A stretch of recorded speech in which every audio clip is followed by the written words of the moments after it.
Hola, ¿qué tal? Muy buenos días. Mi nombre es Joaquín Farinos Dasí, soy catedrático de Geografía de la Universidad de Valencia y estoy grabando un vídeo para explicaros lo que es el sentido y el significado del concepto de gobernanza y gobernanza territorial. Eh, bueno, espero que pueda ser claro en 5 minutos para poder dejaros unas notas y unas referencias que puedan ser útiles para entender un concepto que se utiliza con bastante asiduidad en los últimos tiempos. Bueno, lo primero que quería hablaros es la diferencia que hay entre conceptos relacionados o parecidos, pero que no son exactamente lo mismo. En gobierno, buen gobierno, gobierno en red, gobernanza o gobernabilidad se suelen utilizar, digamos que con sentido a veces de sinonimia o de significado parecido, no son en realidad lo mismo. El gobierno, sea legítimo o no, es el ejercicio del poder desde la institución formal, ¿de acuerdo? Mientras que ese gobierno que es sobre todo institucional, lo que los franceses llamarían la gobernación, puede evolucionar a un gobierno, digamos, más relacional, más en sentido de gobierno red, y que algunos llaman como buen gobierno en el sentido de establecer esa relación fluida con el resto de los actores no institucionales, que nos llevaría, por ejemplo, a la planificación estratégica territorial. En realidad no es lo mismo que la gobernanza desde el punto de vista del origen más anglosajón del término, que proviene de un sentido más de democracia pura, donde las esferas del gobierno, lo que sería el Estado, los actores de la economía y la sociedad civil configuran, digamos, un trípode con una relación más igualitaria de lo que habitualmente sucede en nuestros países, digamos, de carácter más latino y de una tradición democrática más reciente.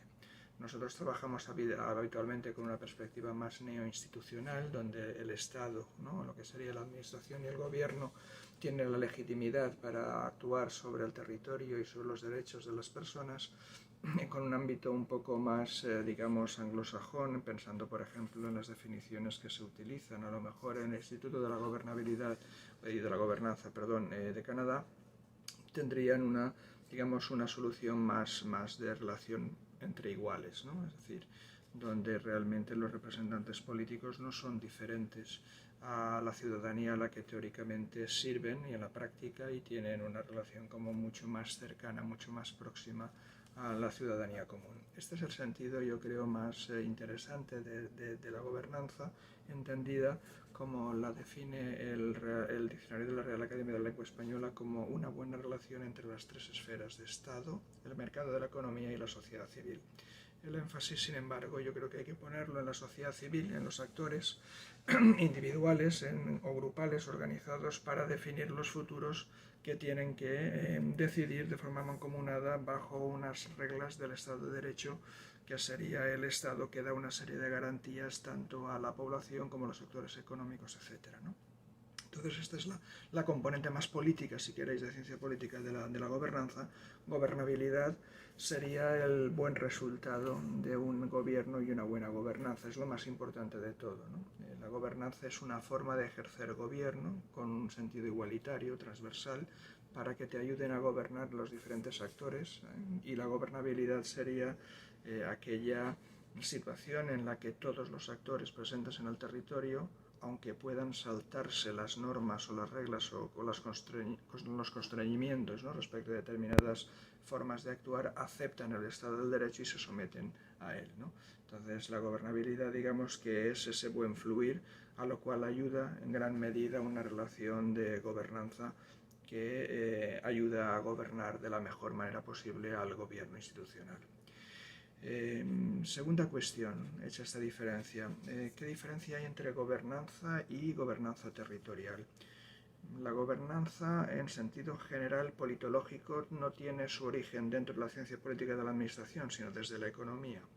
Y lo que venía a suponer inicialmente, digamos, sería una forma de actuar sin atenerse a reglas preestablecidas, demasiado burocráticas, de tal manera que las decisiones, ¿no?, se pudieran tomar de forma más eficiente y más rápida. Sin embargo, el concepto que actualmente defendemos de gobernanza fija mucho el foco no en la institución privada o en los organismos privados digamos, de determinados grupos de interés, sino que centra su valor en la dimensión pública, ¿de acuerdo?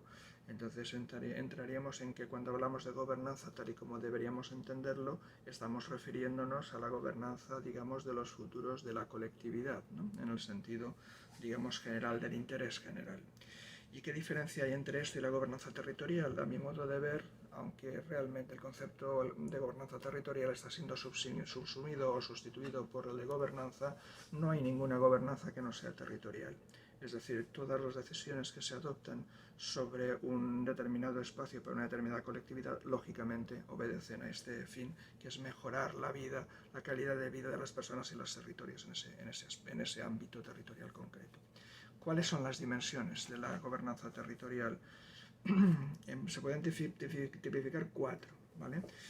Participación. La participación pública es importantísima para definir los futuros, tiene mucho que ver con el sentido democrático y el sentido originario de gobernanza.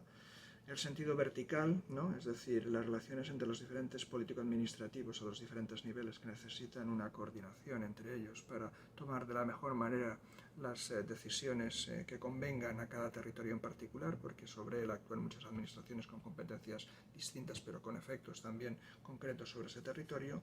La dimensión horizontal, que en este caso cabe distinguir entre, por una parte, las coordinaciones intersectoriales. Los diferentes departamentos sectoriales de los gobiernos tienen que efectuar una labor de coherencia, de coordinación, para lograr el objetivo de la coherencia de todas las actividades que desarrollan. Y también hay una dimensión horizontal respecto de la coordinación con los territorios vecinos, lo cual nos llevaría al concepto de cooperación territorial, que es necesaria para establecer estrategias cuando un municipio o alguna entidad local pequeña no puede conseguirlo por sí mismo. Y finalmente habría una 4ª dimensión, que es la gobernanza y el desarrollo económico, porque la buena gobernanza, promueve el desarrollo económico.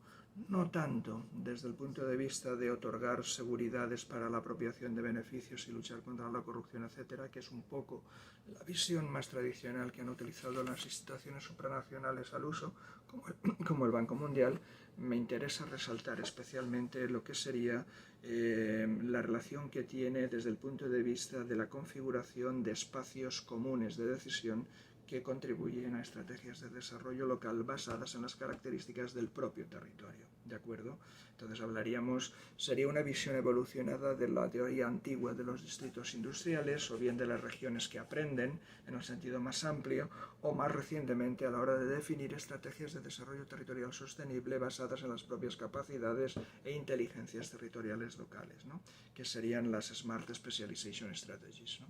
La gobernanza, por tanto, vendría a ser un instrumento, un modo de hacer que te permite tomar las mejores decisiones para orientar el futuro de los territorios en base a decisiones e instrumentos de planificación que lo puedan asegurar. Muy bien, espero que os haya sido de utilidad. Hasta luego.